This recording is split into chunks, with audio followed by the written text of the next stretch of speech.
The rain in Seoul didn't just fall, it punished. Efeoma and Woi stood under the rusted awning of the train station, her feet throbbing from a double shift that had stretched into the early hours of 1:00 a.m. She was a ghost in this city, a waitress who moved through the world unnoticed, clearing plates for men who never looked her in the eye.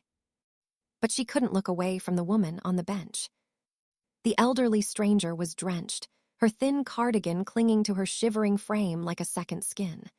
Efeoma reached into her pocket, her fingers brushing against a crumpled missing person flyer she'd torn from the restaurant wall weeks ago. She didn't need to look at it to remember the face, or the reward that had the city's underworld in a frenzy. She crouched in the mud, her white uniform staining dark, and reached for the woman's trembling hand. "Ma'am, your son, he's been looking everywhere for you." The woman's eyes were vacant, but her grip on Efeoma's hand was desperate. Efeoma pulled out her phone, dialing the number from the flyer. It wasn't a police line. It was a direct link to Han Seok, the most feared man in the country. The man who had walked into her restaurant 100 times and never realized she was the one holding the key to his only weakness. The phone picked up. The silence on the other end was heavy, lethal. "I found her," Efeoma whispered, her voice steady despite the thunder. "Your mother is sleeping outside in the cold. Come get her." She didn't know then that by calling the devil, she was no longer invisible. She was his. Make sure to subscribe, like, comment, and share. The mansion of the Han family did not breathe. It looms. 40 years ago, it was a fortress of polished dark wood and oppressive silence, where the air always tasted of incense and old secrets. Han Soo-Yeon moved through its corridors like a shadow, her footsteps muffled by the heavy silk of her uniform. As a maid, her existence was defined by her invisibility, a ghost tasked with polishing the silver and ensuring the tea never grew cold. She was never meant to be noticed, especially not by the young heir to the underworld throne. But love has a way of blooming in the coldest soil. It started with a lingering glance in the library and grew into whispered promises in the walled garden after the moon had climbed high. To the heir, Soo-Yeon was a sanctuary from the violent expectations of his father. To Soo-Yeon, he was the only warmth in a house made of stone. For a few months, they lived in a fragile, stolen reality. But a mansion with 1,000 eyes cannot keep a secret forever. When Soo-Yeon began to tire easily, when the glow of her skin betrayed the life growing inside her, the architects of the empire, the grandparents, moved with the precision of a guillotine. They didn't scream. They didn't need to. They summoned her to the great hall, where the air was frigid even in midsummer. The grandmother sat perfectly still, her eyes as sharp as obsidian, watching Soo-Yeon tremble. To them, bloodline purity was a religion, and a maid was merely a vessel that had dared to touch the sacred. The ultimatum was delivered with a terrifying, calm finality. There would be no wedding. There would be no acknowledgement of her name. The child she carried was a Han, a bloodline prince destined to lead their dark empire. He would be raised with every luxury, protected by a small army and groomed for power. But he would do so as an orphan of the heart. "You will carry him to term," the grandmother whispered, her voice like dry leaves skittering across a grave. "You will be fed, clothed, and cared for, but the moment his lungs meet the air, you cease to exist. You will vanish. No name, no claim. If you ever try to contact him, if you ever breathe a word of your presence in this city, the child will pay for your memory." Soo-Yeon looked toward the door, hopping for the air, but he had been locked away, broken by the weight of his inheritance. She was alone. She placed a protective hand over her stomach, feeling the soft stir of the boy who would one day be called Han Seok. She realized then that her love had become her greatest sacrifice. She would give him a kingdom, but she would have to pay for it with her soul. The monitors in the VIP suite of the Seoul General Hospital hummed with a rhythmic, mechanical indifference, counting down the final seconds of a dynasty. Han Seok stood by the window, his silhouette sharp against the city lights he now commanded. He was a man built of granite and silences, a prince who had been raised in a house of stone and taught that emotion was a structural weakness. On the bed, his father, the man who had ruled the underworld with an iron fist, looked impossibly small, swallowed by white linens. The old boss beckoned with a trembling hand, his breathing a wet, labored rattle. "Seok," he wheezed, his voice stripped of its former authority. "The architects, they lied to you. They told you your mother died in childbirth.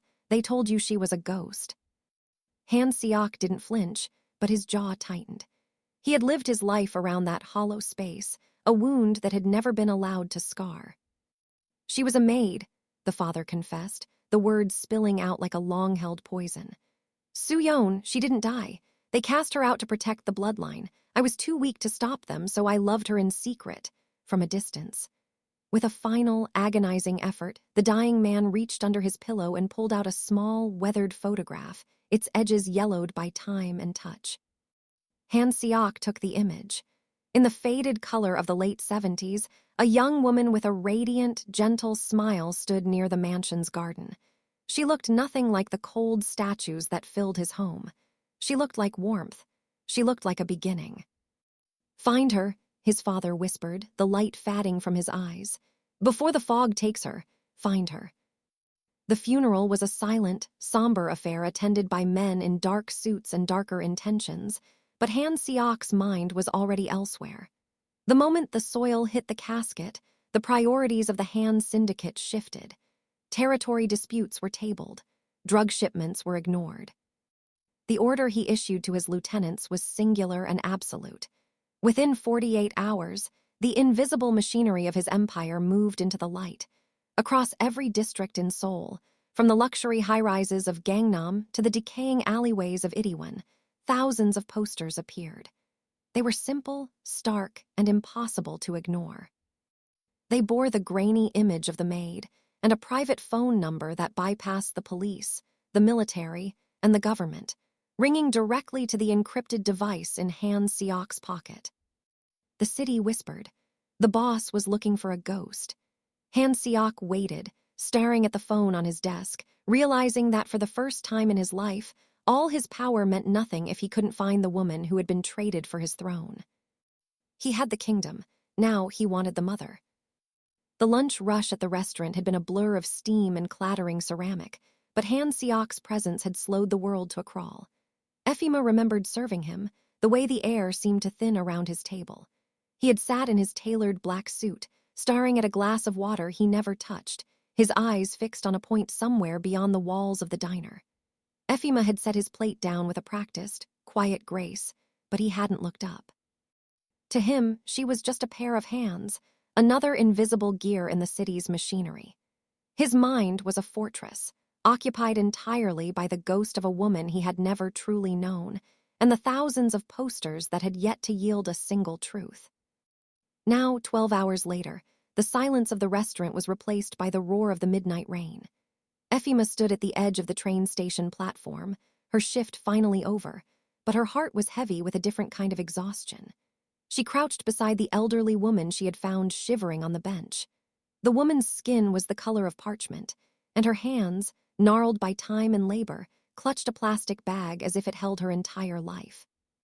"They took the lock off," the woman whispered, her voice barely audible over the thunder.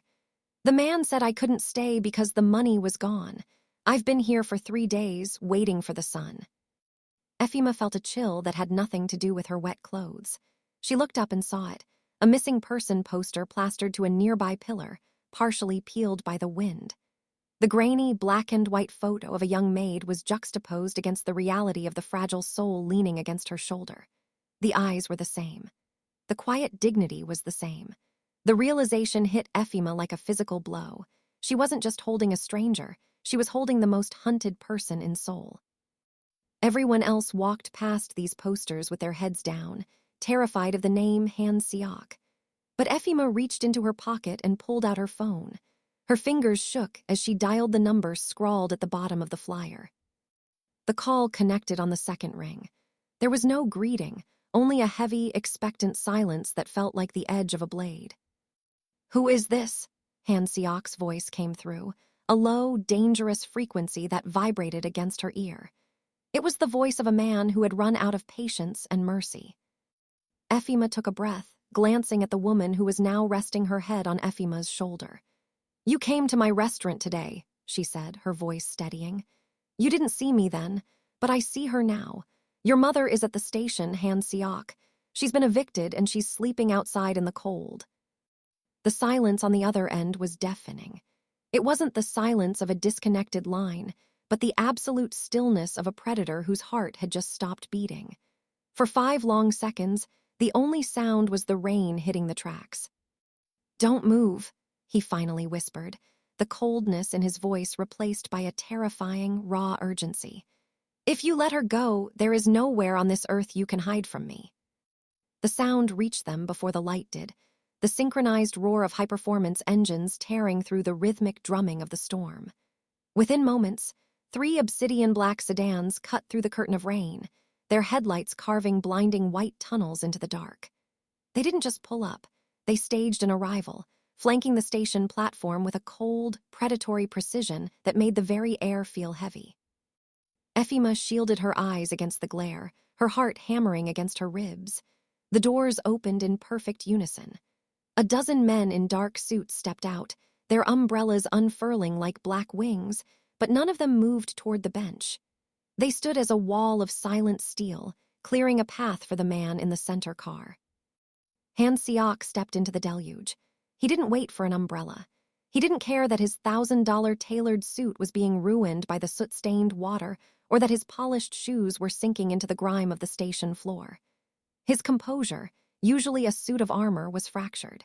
His eyes, sharp and obsidian, scanned the shadows until they landed on the 2 women. He stopped. For a heartbeat, the boss of the city's underworld simply stared. He saw the Waitress, the woman whose face he had looked at a dozen times without ever truly seeing. She was drenched, her deep brown skin shimmering under the flickering station lights, her white uniform plastered to her frame and stained with the mud of the platform where she had knelt to keep his mother warm. When he moved, it was with a staggering, raw urgency. He reached the bench and fell to his knees in the dirt, ignoring his guards, ignoring the world. "Mother," he whispered, his voice breaking in a way that seemed impossible for a man of his reputation. Soo-Yeon looked at him, her eyes clouded with the fog of age and exhaustion. She didn't recognize the powerful man before her, but she felt the heat of his presence. Gently, Han Seok reached out and lifted her, cradling her fragile frame against his chest as if she were made of spun glass. But as he turned to carry her to the safety of the car, the woman's hand shot out with unexpected strength. Her fingers locked around Efeoma's wrist, her grip desperate and trembling. "No," Soo-Yeon whimpered, her voice small but piercing. "She stayed. Don't leave her in the dark. She stayed when the rain started." Han Seok paused, his mother's weight in his arms, his gaze shifting to Efeoma. For the first time, he really looked at her. He saw the exhaustion in her expressive dark eyes and the quiet strength in her posture. The invisible Waitress was gone.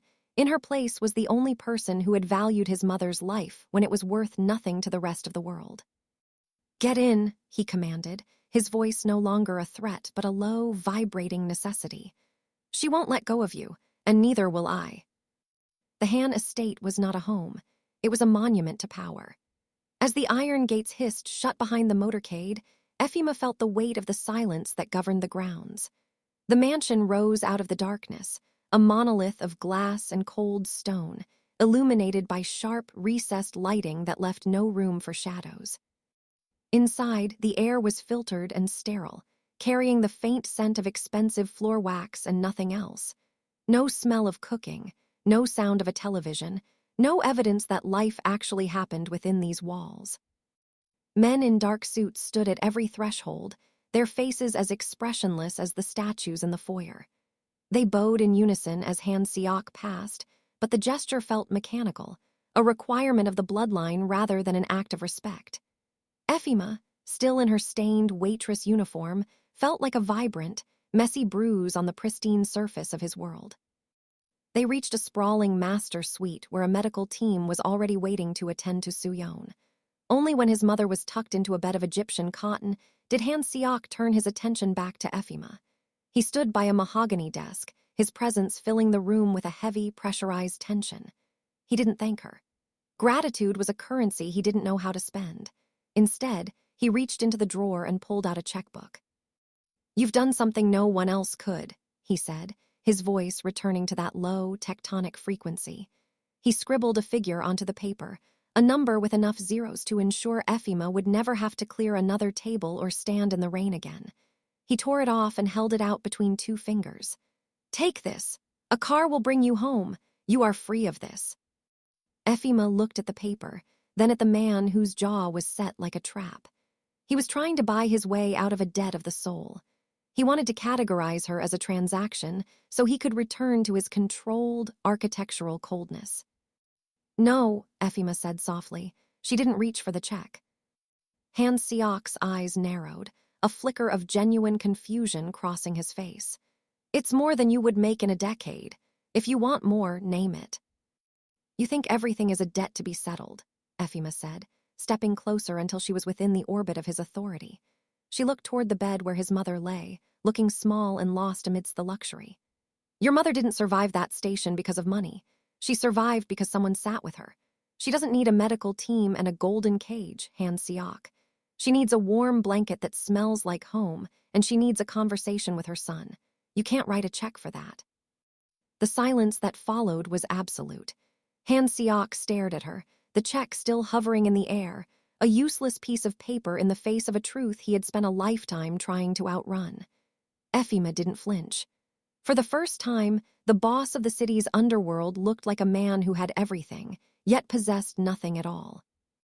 The morning light that filtered through the floor-to-ceiling windows was pale and uninviting, doing little to warm the vast expanse of the master's suite. Soo-Yeon did not wake up like a queen returning to her throne. She woke up like a woman who had missed her shift. Before the sun was fully up, Efeoma found her on her knees in the hallway, her fragile hands clutching a silk pillowcase, trying to buff a smudge off the mahogany floor that wasn't even there. "I have to finish," Soo-Yeon whispered, her eyes wide and clouded with the fog of 40 years ago. "If the silver isn't polished, they'll send me away. The mistress, she's very particular." Efeoma knelt beside her, gently taking the fabric from her hands. "The mistress isn't here, Soo-Yeon. You're home. You don't have to clean anymore." But the words didn't land. In Soo-Yeon's fractured reality, the mansion was still a place of labor and shadows, a fortress where she was an intruder, not the matriarch. She moved through the rooms with a hunched, apologetic posture, flinching whenever a guard turned a corner, as if expecting a reprimand for occupying space. Han Seok watched this from the doorway, his silhouette a rigid, dark line against the bright hall. He was a man who had mastered every negotiation and crushed every rival, yet he stood paralyzed by the sight of his mother treating his empire like her prison. He approached her with the heavy, deliberate footsteps of a king, but his presence only made her shrink further into herself. "Mother," he said, his voice straining for a softness it had never been practiced in. "Sit down. You own this house." Soo-Yeon looked up at him, trembling. She didn't see the boss of the Han Syndicate. She saw a powerful stranger who looked like the ghosts of the men who had once cast her out. "I'm sorry, sir," she stammered, dropping her gaze. "I'll be quicker next time." The look of raw, silent agony that crossed Han Seok's face was the first time Efeoma saw the stone crack. He turned to Efeoma, his eyes desperate, a silent plea for a map through a territory he didn't understand. "Stop being the boss," Efeoma whispered to him as she led Soo-Yeon toward a chair. "She doesn't know your title. She doesn't remember your name, but look at her, she's looking at your eyes. She remembers the boy who had those eyes." Under Efeoma's quiet guidance, the rhythm of the house began to shift. She taught Han Seok to sit on the floor instead of the leather chair, to offer a cup of tea instead of a command, and to listen to the stories that made no sense but held all the feeling in the world. Efeoma became the bridge between the powerful man and the broken woman, translating the language of a son's regret into the simple warmth of a mother's presence. For the first time in 40 years, the mansion didn't just loom, it breathed. The transformation of the Han estate did not sit well with the men who lived by the blade. As the sterile, museum-like silence of the mansion was replaced by the low hum of Efeoma's laughter and the scent of ginger tea, a different kind of coldness began to brew in the shadows. To Han Seok's lieutenants, power was a machine that required a heart of flint, and they watched with growing resentment as their boss spent his evenings sitting on the floor, listening to a woman who couldn't remember the names of his enemies. Park Joon-gi, the organization's highest-ranking lieutenant, was a man who saw the world in terms of leverage and liabilities. To him, Soo-Yeon was a ghost that should have stayed buried, and Efeoma was a dangerous anomaly, a spy wrapped in the skin of a waitress. He stood in the corners of the gilded rooms, his eyes tracking Efeoma's movements with a predatory stillness. He saw the way Han Seok looked at her, and he knew that for the first time in history, the Han Syndicate had a soft throat. Efeoma felt the shift before she saw it. She had spent years working in busy restaurants, learning to read the energy of a room, and the energy of the mansion had turned jagged. The guards, once statues of absolute discipline, now avoided her gaze. There was a new, hushed frequency to their radios when she passed. One evening, while carrying a tray of fruit to Soo-Yeon's room, Efeoma stopped at the heavy oak doors of the east wing. A guard who was always stationed there was gone. The hallway was a tunnel of uncharacteristic darkness. She reached for the handle of the terrace door and felt it give way. It was unlocked. In a house where every entrance was monitored by biometric scanners and triple-bolted steel, an open door was not an accident. It was an invitation. She walked to the window and looked down into the courtyard. Two guards were speaking in low tones with Joongi, their posture relaxed, their weapons lowered. They weren't watching the perimeter, they were waiting for something to happen. Efeoma pulled the curtain back, her heart drumming a frantic rhythm against her ribs. She looked at Soo-Yeon, who was peacefully folding a silk scarf, unaware that the fortress built to protect her was rotting from the inside. The realization was a cold splash of reality. The danger was no longer outside the gates. The same men who bowed to Han Seok were preparing to tear his world apart, and they were going to start with the two women who had dared to make him human. Efeoma realized then that she hadn't just saved a mother. She had walked into a war, and the first shot was already being aimed at the back of their heads. The rain had finally ceased, leaving the estate wrapped in a fragile, misty silence. Inside the private tea room, the air was thick with the scent of dried chamomile and the unspoken tension of the shifting security outside. Soo-Yeon sat by the low table, her back straighter than it had been since she arrived. The fog that usually clouded her gaze had lifted, replaced by a terrifying, lucid sharpness that seemed to pierce through the very walls of the mansion. Han Seok stood by the window, his hand resting on the hilt of a decorative blade, his eyes tracking a patrol in the courtyard. He looked every bit the warlord, cold, solitary, and braced for a betrayal he already sensed. "Seok-ah," Soo-Yeon said, her voice clear and resonant, stripped of its usual tremulous uncertainty. The boss turned, his expression softening instantly at the sound of his name spoken with such authority. "Mother, you should be resting." "I have rested for 40 years," she replied, beckoning him to sit. She reached out and took Efeoma's hand, drawing the younger woman into the circle of the table. Efeoma felt the warmth of the older woman's skin, a startling contrast to the icy professional mask Han Seok wore. Soo-Yeon looked at her son, her eyes roaming his face as if memorizing the man he had become. "I see the storm in you," she whispered. "I see the weight of this house, the blood on the floors, and the silence you use to protect yourself. It is too dark, Seok. You are walking a path where the shadows will eventually swallow you whole." Han Seok remained silent, his gaze dropping to the floor. "You cannot carry this empire alone," Soo-Yeon continued, her voice gaining a traditional, stubborn edge. "I was cast out because I was nothing, but this woman found me when I was truly nothing. She stood in the rain when even my own blood didn't know I existed. She is the light you do not have." Efeoma felt a jolt of alarm, her heart skipping a beat. "Soo-Yeon, please, you're tired." "I am not tired," the mother interrupted, her grip on Efeoma's hand tightening. She looked directly at her son, her expression an unbreakable ultimatum.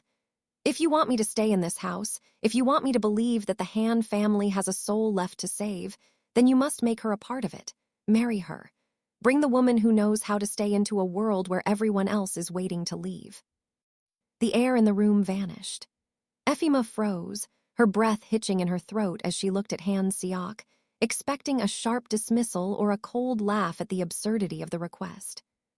But Han Seok didn't laugh. He didn't even look surprised. He sat perfectly still, his dark, obsidian eyes fixed on Efeoma with a silent, intense observation that felt like a physical weight. He wasn't rejecting the idea. He was measuring the space she already occupied in his life.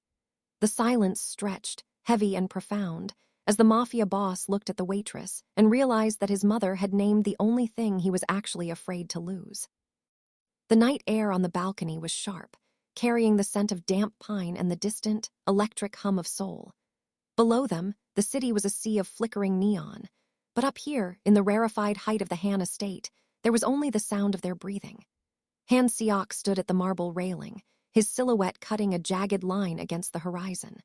For the first time since Efeoma had met him, he looked unanchored, as if the gravity of his own world no longer held him the same way. "My mother sees things that I have spent a lifetime pretending don't exist," he said, his voice a low vibration that seemed to pull at the very air between them. He turned to face her, his obsidian eyes reflecting the cold city lights. "She thinks I need a light. She doesn't understand that a man like me is made of the dark." Efeoma stepped closer, her heart hammering a slow, heavy rhythm. "And what do you think, Han Seok?" "I think that for 30 years I have controlled every variable in this city," he whispered, stepping into her space until the heat of him radiated through her thin uniform. "I have moved men like chess pieces. I have predicted every betrayal. But you are the first thing I cannot control. You are the only person who looked at me and didn't see a boss or a monster. You saw a man who was failing his mother." He reached into his pocket and pulled out a small, velvet box. When it opened, there was no flash of diamonds, only a heavy, antique band of cold silver, engraved with the seal of a pact older than the Syndicate itself. "My mother wants this for her own peace," he said, his gaze locking onto hers with a terrifying intensity. "But I am asking this for mine. I don't want you to stay because of a debt or a duty. I want you to stay because I have forgotten how to breathe in a house that doesn't have you in it. This isn't a gift, Efeoma. It is a pact. My life for yours, my shadow to cover you." Efeoma looked into his eyes, searching for the storm his mother had described.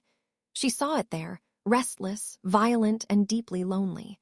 She opened her mouth to speak, her hand trembling as it reached toward the ring when the world suddenly disintegrated. A thunderous, metallic crash shook the foundation of the estate.